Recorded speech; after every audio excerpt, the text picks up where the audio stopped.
In the long darkness of winter, every grain and every piece of smoked meat carried the weight of survival.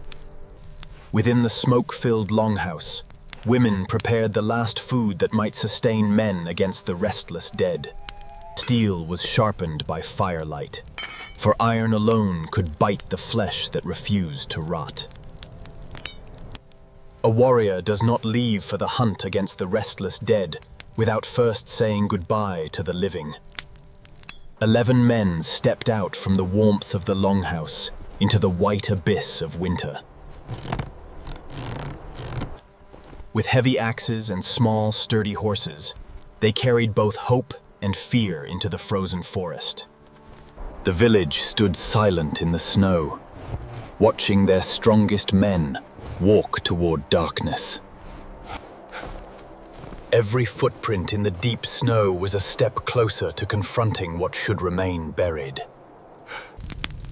Around the small night fire, old sagas were told to remind them what they were truly hunting. The wind carried whispers through the ancient pines, as if the forest itself knew they were coming. Strange tracks appeared in the snow, not animal, not human, signs of something unnatural. Runestones half buried in ice seemed to shift, as though the land itself was restless.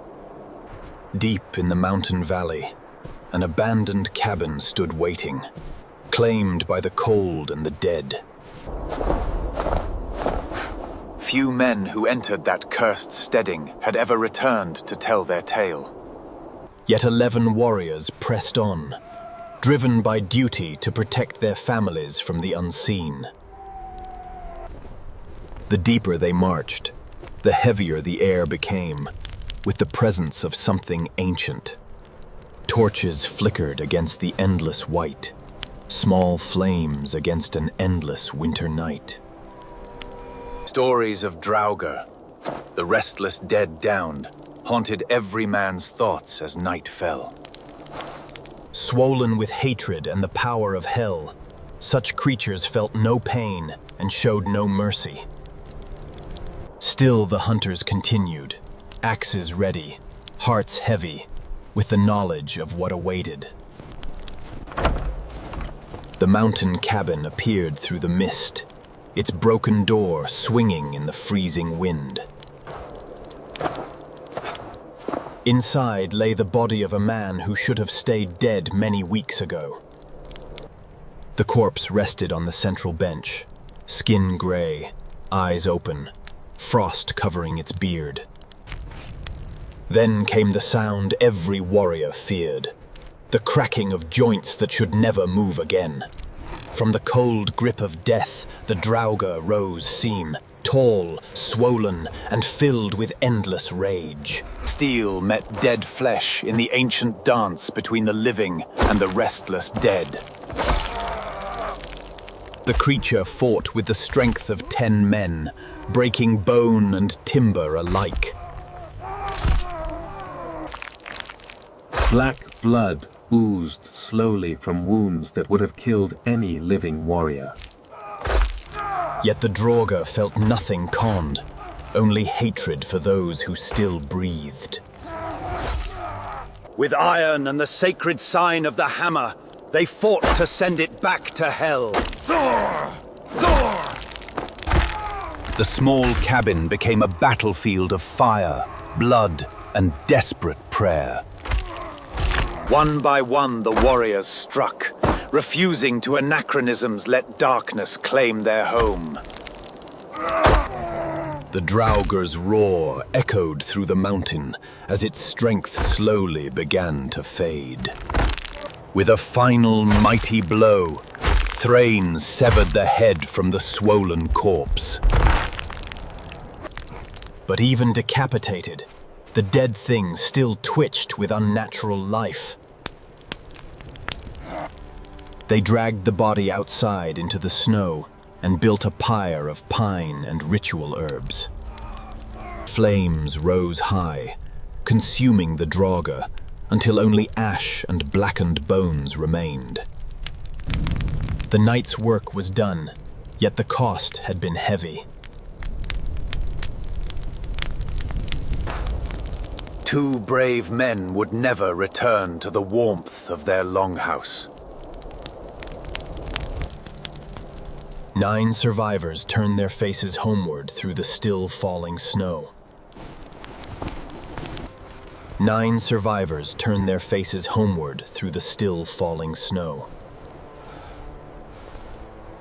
The wind seemed quieter now, as though the land itself had been freed. Smoke from the longhouse appeared in the distance, a small beacon of life. The village stood waiting, silent and grateful for the men who faced the dark. Thrain stepped back into the firelight, blood still on his axe and hands. He embraced his wife and son, saying nothing toned. Words were not needed. The long winter was far from over, but one shadow had been lifted. Such is the duty of those who hunt what should remain buried. 11 men left. 9 returned. Yet the fire in the longhouse still burned. In the frozen north, courage was measured not in glory, but in survival. The draugr was gone, but the memory of its black eyes would haunt them forever. Every saga begins with ordinary men doing what must be done. Tonight, the gods had answered their call through iron and faith. The mountain stood silent once more under its blanket of snow. Still, for this night at least, the people could sleep without fear. The hunters had done what their ancestors had done for generations.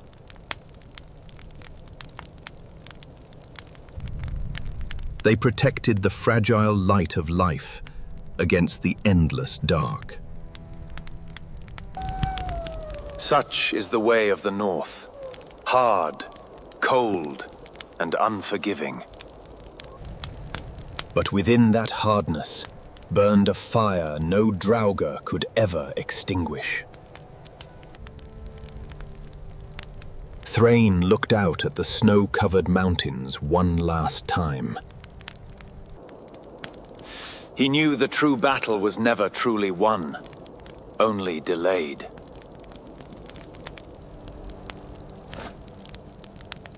Tomorrow the work of survival would begin again.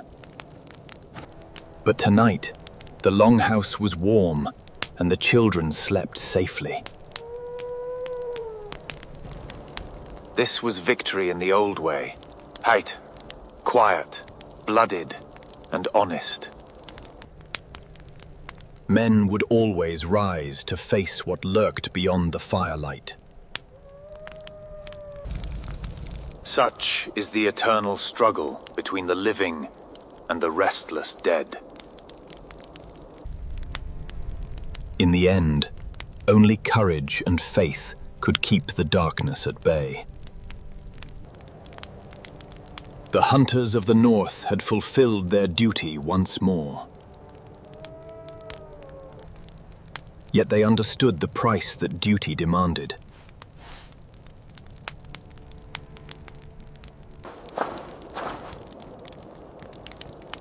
Tomorrow they would sharpen their axes again.